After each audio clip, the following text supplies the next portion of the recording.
Un homme appelé Mohsin s'était approché de moi. C'était un musulman pakistanais et il m'a vu par terre et il m'a demandé « Qu'est-ce qu'il y a ?» Et j'ai répondu « Frère, s'il te plaît, laisse-moi tranquille. » J'ai dit « Laisse-moi tranquille. » Et il m'a dit « Non, non, non, non, non, non, non, non, non. » J'ai dit « Tu ne devrais même pas être ici. » Il m'a regardé, il m'a dit « Qu'est-ce que tu fais ?» Et je lui raconte l'histoire de mon père et de la maison. Et alhamdoulilah, il a dit « Viens avec moi. » Et j'ai dit « Je ne te connais même pas. » J'ai dit « Tu peux avoir ta propre maison. » Il a dit « J'ai une maison. Nous aidons beaucoup de sans-abri. » Il a une maison et ils y logent des personnes dans le besoin dans chaque pièce. Il y avait une chambre vide où il n'y avait personne et il me laissait y aller.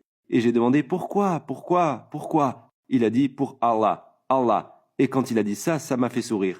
Je n'ai pas compris sur le moment, parce que les gens que j'ai côtoyés dans ma vie ne faisaient jamais rien à moins d'obtenir quelque chose en retour. Ils ne feraient jamais rien par pure et simple générosité. Tu sais, c'était très très gentil. C'était la première fois de ma vie que du fond du cœur, quelqu'un voulait m'aider simplement parce qu'il souhaitait le meilleur pour moi.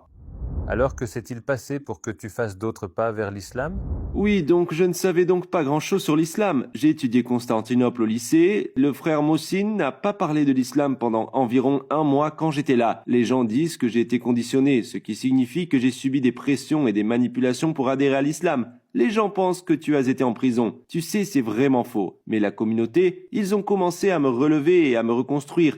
Et me reconstruire en tant qu'être humain, et non pas à propos de quoi que ce soit sur le Coran. Ils ne l'ont pas mentionné une seule fois, je le jure. Wallahi, ils ne l'ont pas mentionné une seule fois. Ils m'ont simplement aidé à me reconstruire, m'ont remis au sport, parce qu'à ce moment-là, quand ils m'ont trouvé, tu sais, j'ai toujours été très fort mentalement, mais j'étais brisé, j'étais cassé, j'étais en morceaux. Alors me mettre à la salle m'a donné confiance en moi, vraiment. Et puis les frères ont commencé à me faire sortir doucement à Birmingham. Je descendais à Hodge Hill, à Handsworth, et tous les frères me reconnaissaient alors que je ne suis même pas encore musulman. Et ils m'appellent frère, ils me serrent dans leurs bras, c'est comme si j'avais une famille et mashallah, c'était incroyable, c'était magnifique. Toute ma vie, je n'ai voulu qu'un câlin, tu vois. Et puis j'ai trouvé ça dans l'islam et la fraternité m'a vraiment attiré vers l'islam. Je n'ai jamais ressenti de fraternité comme celle au sein de la communauté musulmane. Je n'avais jamais eu confiance en aucun de mes amis. Ils essayaient toujours de me faire des coups bas. Ne vous me prenez pas, les musulmans ne sont pas parfaits. Mais la majorité, ceux qui craignent Dieu, nous avons commencé à parler de religion. Et j'adore les débats religieux, philosophiques. J'adore avoir des débats qui dépassent l'entendement humain, quel qu'il soit. Nous parlions du christianisme, nous parlions de religion. C'est comme si nous avions notre propre petit speaker's corner.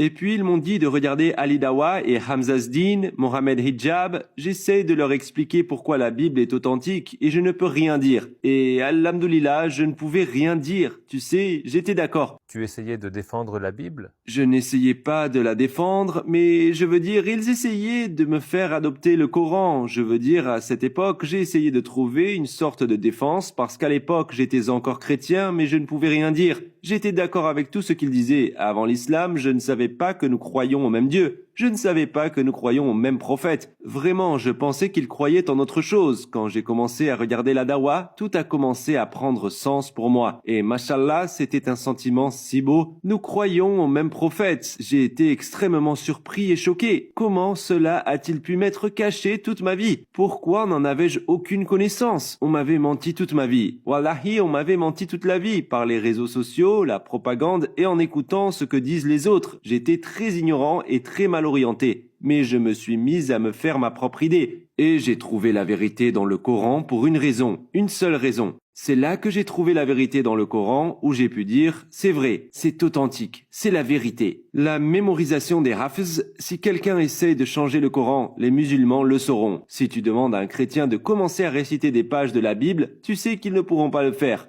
Donc l'amour et la passion des vrais protecteurs de la parole de Dieu par l'intermédiaire des hafs. Pour moi, personnellement, c'était les hafs qui m'ont donné la preuve que ces gens ont tant d'amour pour cette parole, ce livre. Ils l'apprendront par cœur et lui consacreront leur vie. Et pour moi, il s'agissait d'une grande authenticité. Je me suis mis à rencontrer d'autres frères et à regarder la dawa. Puis je suis allé apprendre, je suis allé prier dans le masjid et apprendre à prier.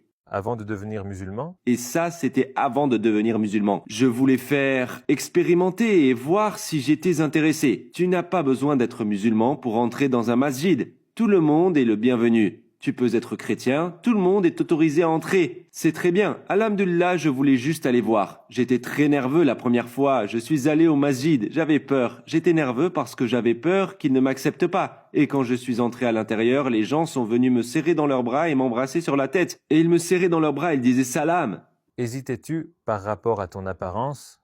Je l'étais au début avec les tatouages parce qu'évidemment j'avais entendu dire que dans l'islam les tatouages ne sont pas autorisés. Je me demandais comment j'allais être accepté en tant que musulman. Ça va être difficile pour moi. Je me disais que les musulmans pourraient me rendre la tâche difficile, mais ce n'était pas vrai du tout. Tout de suite, ils ont dit Al-Rafoul Al-Rahim, Allah subhanahu wa ta'ala est le plus grand des pardonneurs. Ce que tu as fait avant n'a pas d'importance. Si tu reviens à l'islam, tu es comme un nouveau-né, tu es tout neuf, tu fais table rase du passé, tous tes péchés sont pardonnés. J'ai rencontré beaucoup d'hommes qui étaient d'anciens trafiquants de drogue, criminels, d'anciens meurtriers, et ils s'en sont sortis et se sont repentis et sont revenus à Dieu. Et ceux-là étaient nés musulmans. Et wallahi, ces gars-là me passionnaient tellement. J'étais très passionné. Et je les écoutais grâce à une compréhension mutuelle. Au Royaume-Uni, beaucoup d'entre nous venons du même endroit. Et ces hommes qui ont réformé leur vie grâce à l'islam, c'est ce qui m'a attiré aussi. J'ai vu des gens passer par la désintoxication, l'accompagnement psychologique tellement de fois. J'ai vu des gens essayer ces formes de réhabilitation, que ce soit pour la santé mentale ou l'addiction à la drogue. Rien de tout cela ne fonctionne. Mon expérience personnelle est que l'islam est la seule forme prouvée de réhabilitation que j'ai observée qui peut changer un homme et le sortir d'un endroit sombre et le changer sincèrement dans son cœur